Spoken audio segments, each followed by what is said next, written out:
He's knocking on your door. And he has a legal right to do so. This is the story of 1428 Elm Street. And Jenna. Jenna bought it for next to nothing after the previous owners moved out. On short notice. The paperwork said family emergency. The realtor smiled too broadly. But the house was perfect. Except for one thing, the neighbors. The neighbor to the west. Mr. Ricketts. Retired. Said he was an appraiser. He knew everything. What time you got back? What kind of pizza did you deliver? The name of your boyfriend who stopped by for 2 hours on Saturday. He stood by his perfectly manicured lawn with a hedge trimmer and watched. Not smiling. Just watching. And from the east, the house was empty. Or so it seemed. First sign, a note. Not on the door. In the mailbox, inside, under a stack of flyers. Neat, feminine handwriting. Please don't park so close to the median. It's inconvenient. Jenna shrugged. Her car was still in its spot. Second sign, the smell. A week later. In the evenings. Sweet, cloying, like rotting flowers and old ham. Emanating from the kitchen vents. The plumber spread his hands. The pipes are clean, ma'am. Maybe something died in the walls? Third sign, sounds. Not footsteps. But scratches. Quiet, measured. From the wall adjacent to this empty house. As if someone had been hanging pictures. Lots of pictures. Every night at 3 o'clock. Right behind the headboard. She called the police. A young, tired officer inspected the house. The door was locked, the windows intact. It's been empty for 3 years, lady. Maybe there are raccoons in the attic? The nightmare began the next day. She came home from work and the door was ajar. All the smart locks, the combination locks, were disabled. The house smelled of someone else's cologne and bleach. Nothing was missing. Quite the opposite. On the spotless kitchen counter sat her mug. It contained iced tea. With 2 sugar cubes. The same one she used to drink. Before the diet. And on the refrigerator, on her own magnet, was a photo. A printout on regular paper. It was of herself. Sleeping. In her bedroom. Last week. The photo had clearly been taken in the corner of the room where the closet was. Jenna's hands were shaking as she called the police. Again. This time they took it more seriously. They took fingerprints. Nothing. They searched the empty house. They found footprints on the first floor under a layer of dust were clear, fresh imprints of bare feet. A child's. Or a woman's. They led from the common wall into a black, moldy basement. And then they found themselves at an old, boarded-up door leading to a utility room. We'll post a patrol, miss. We'll check. And you should stay with friends. But the real horror isn't finding a stranger in your home.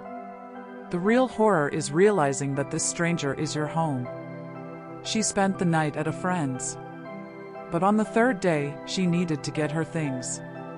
She went into the house during the day. It was quiet.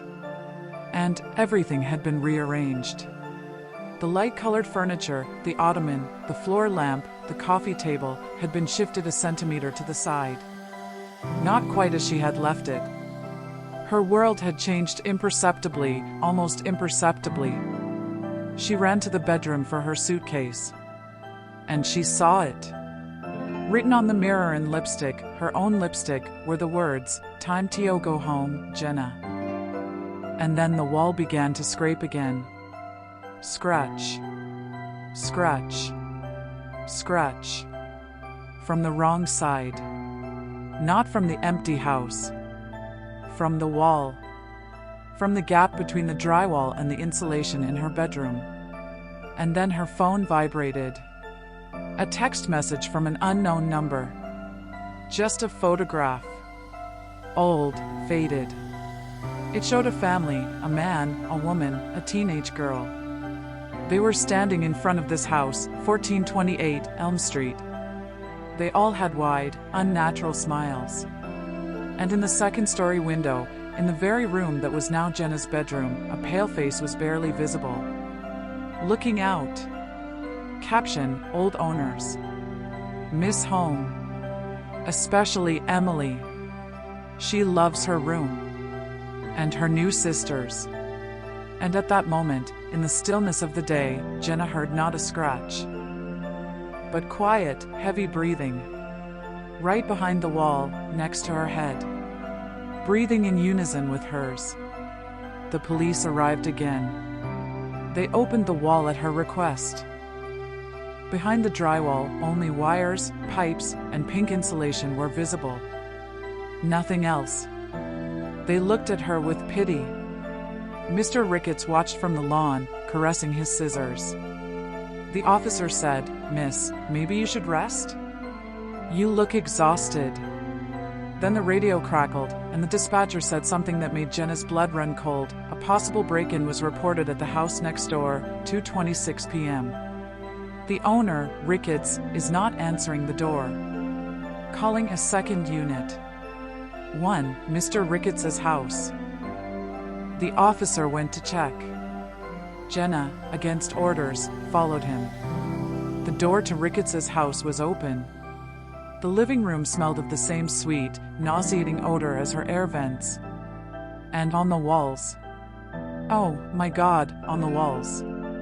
There was no wallpaper. No pictures, either. The entire wall adjacent to her house, from floor to ceiling, was covered in lines. Thousands of thin, pencil-drawn lines. They formed a complex, torturous pattern. And glued into this pattern were photographs. Photos of her. Taken in her own home. From corners, from under the bed, from behind the shower curtain. And old photographs. Of those who had lived before her. And before them. And in the center, like an altar, stood an old children's monitor. On the black and white screen, with a greenish glow, her bedroom was visible. Now. Empty. And the officer, pale as a sheet, said into the radio, "We need a forensics team. And social services. There's a room in the basement. Behind the door." But Jenna couldn't hear anymore. She was staring at the monitor screen. At her bed. And I saw the edge of the blanket, as if touched by an invisible hand, slowly slide to the floor. The real horror, you see, isn't discovering a ghost in your house. The real horror is realizing that the ghost is you. That you're a temporary tenant in a strange, long-established world. And that the owners of the house, they're simply patiently waiting for you to vacate their space. And they have everything they need. And all the time in the world. They're invisible. Until they decide the time has come.